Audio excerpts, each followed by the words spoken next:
سلام میگم به همه دوستان و همراهان عزیزم. امیدوارم بتونید در زندگیتون به هر کسی که میبینید، به اطرافیانتون محبت کنید و شادی رو در دلشون بکارید. شاید قلبی رو زنده بکنید که آرزوها در اون قلب مرده باشه. با هم آماده میشیم برای گرفتن فال امروز. هر نیتی که در ذهنتون دارید، نیت احساسی، طلاق، فرزند، هر نیتی که دارید انجام بدید.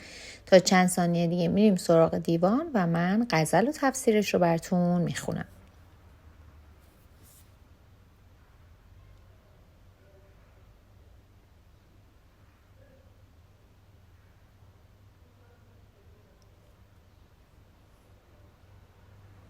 خب دوستان، اگر نیت هاتون رو انجام دادیم، با هم ببینیم حافظ امروز چطور ما رو راهنمایی میکنن. در این زمانه رفیقی که خالی از خلل است، صراحی می ناب و سفینه غزل است. جریده رو که گذرگاه عافیت تنگ است، پیاله گیر که عمر عزیز بی بدل است. نه من ز بی عملی در جهان ملولم و بس، ملالت علما هم ز علم بی عمل است. به چشم عقل در این رهگذار پر آشوب، جهان و کار جهان بی ثبات و بی محل است. بگیر طره مه چهره‌ای و قصه مخوان، که سعد و نصر ز تأثیر زهره و زحل است. دلم امید فراوان به وصل روی تو داشت، ولی اجل به ره عمر رهزن عمل است. به هیچ دور نخواهند یافت هوشیارش، چنین که حافظ ما مست باده ازل است. خب دوستان، در تفسیر این غزل حافظ میگه در اطراف شما انسانهای زیادی هستن که با شما در ارتباط هستن، ولی باید جانب احتیاط رو رعایت بکنید. در کارهاتون با افراد با تجربه مشورت بکنید و برای آرزوها و اهدافی که در سرتون دارید فقط نقشه کشیدن، فقط خیال بافی و فکر کردن کفایت نمی‌کنه. باید به تفکراتتون جامه عمل بپوشونید و شروع به کار بکنید. قدر لحظات زندگیتون رو بدونید و این لحظات رو برای خودتون سخت و دلگیر نکنید. فرصت‌های ارزشمند یکی بعد از دیگری در گذر هستند و اگر از اونها استفاده نکنید ممکنه مجدد این فرصت‌ها به شما داده نشه. دوست وفادار، دوست صادق و دوستی که بشه بهش اعتماد کرد به ندرت پیدا میشه. پس سعی بکنید روابطتون رو با دوستان صمیمیتون عمیق‌تر بکنید و با کوچکترین مشکلی که براتون پیدا میشه میدون زندگی رو ترک نکنید. هر چیزی که برای شما مقدر شده باشه همون اتفاق میفته. حافظ در بیت دوم میگه جریده رو که گذرگاه عافیت تنگ است، پیاله گیر که عمر عزیز بی بدل است. به شما یادآوری میکنه که سبکبار راه زندگی رو طی کن تا از معبر باریک بلا به ایمنی، به سلامت گذر بکنید. و میگه اگر تندرستی میخواید خودتون رو از تعلقات دنیا دور بکنید و فرصت عمر رو غنیمت بدونید که اگر از دست بره هیچ چیزی رو نمیشه جایگزین اون کرد. و در واقع داره به شما توصیه میکنه که از مصرفگرایی دور باشید و بدونید کم و زیاد زندگی هر چیزی که باشه در گذر هست و همین الان هم خیلی ها هستن که به شما و زندگیتون حسادت میکنن.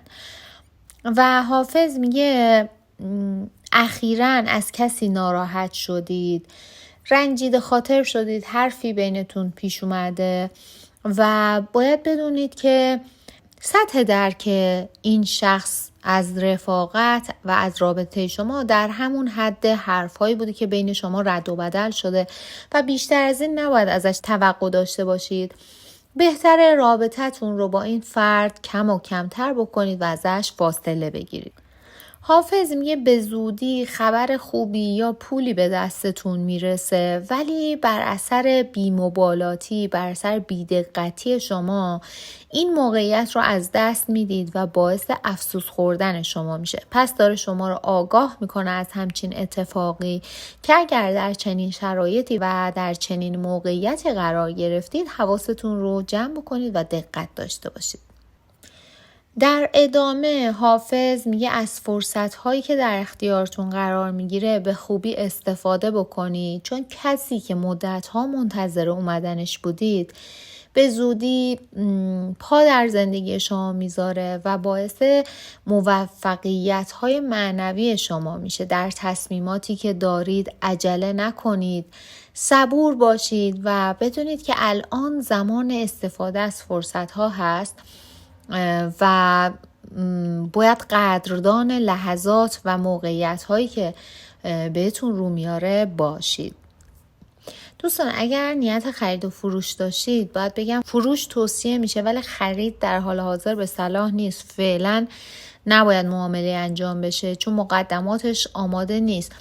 چه بسا در انجام معامله‌ای که قصدش رو داشتید جلوی پای شما سنگ‌اندازی هم میشه، اما شما مقاومت میکنید و اصرار دارید که این معامله انجام بشه. در واقع به نفعتون هست که صرف نظر بکنید از خرید. و اگر برای بیمارتون نیت داشتید، باید بگم یک بهبودی نسبی برشون حاصل میشه. دوستانی که نیت ازدواج و طلاق داشتن، باید بگم برای ازدواج در حال حاضر زمان زود هست ولی طلاق براتون اتفاق میفته.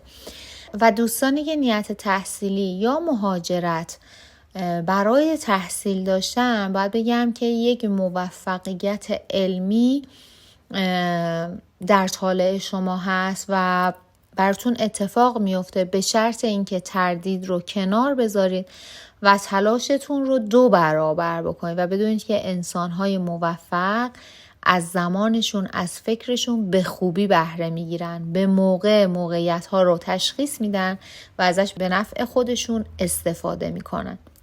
و این رو هم بدونید که آدم‌های موفق دوست دارن که مورد احترام دیگران باشن، اما ذهنشون رو درگیر این موضوع نمی کنن و کار خودشون رو انجام میدن، به فکر پیشرفتشون هستن.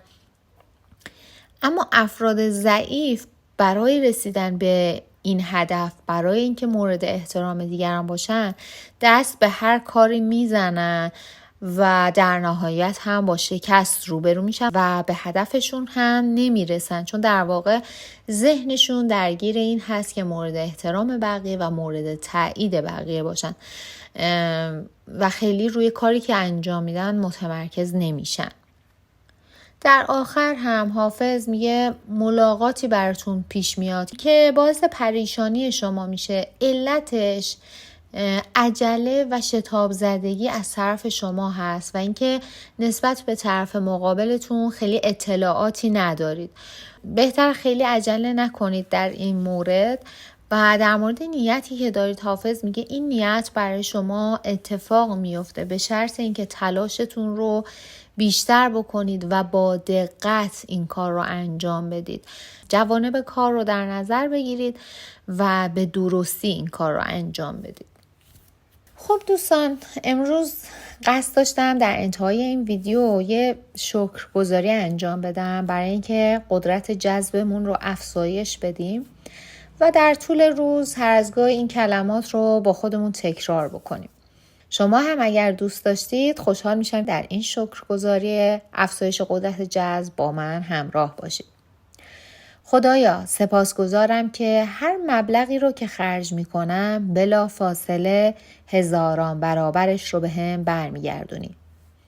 خدایا، شاکرم که هر خوبی در حق دیگران میکنم هزاران برابر به خودم برمیگرده. خدایا، ممنونم که هر چقدر انرژی مثبت به دیگران میدم چندین برابر در قلبم انرژی مثبت احساس میکنم. خدایا، شکرت که هر ارتعاش فراوانی که به جهان ارسال میکنم بلا فاصله فراوانی به زندگی خودم سرازیر میشه. دوستان عزیزم، همونطور که همیشه بهتون گفتم، قدرت کلمات جوریه که میتونید باهاش هر خواسته ای رو خلق بکنید و ازش برای رسیدن به آرزوهاتون استفاده بکنید. پس قدرت کلمات رو دست کم نگیرید و این جملات انرژی بخش رو در زندگی روزمرتون استفاده بکنید. دوستان عزیزم، ازتون ممنونم که امروز هم وقتتون رو در اختیار من گذاشتید و با من همراه بودید.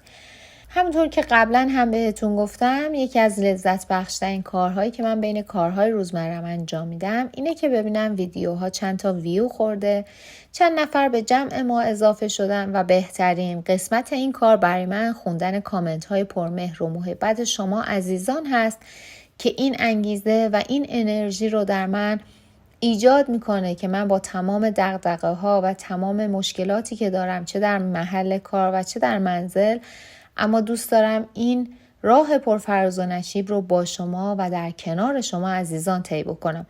خیلیاتون به من لطف دارید، با من در ارتباط هستید در تلگرام، از مسائل، مشکلات و دغدغه های خیلیاتون مطلع هستم. همینجا از خداوند بزرگ میخوام گره از مشکل تمام عزیزان باز بکنه، تمام بیماران رو لباس عافیت به تنشون بپوشونه و از شما عزیزان هم میخوام برای همه دوستان دعا بکنید. ازتون ممنونم و به خدا میسپارمتون.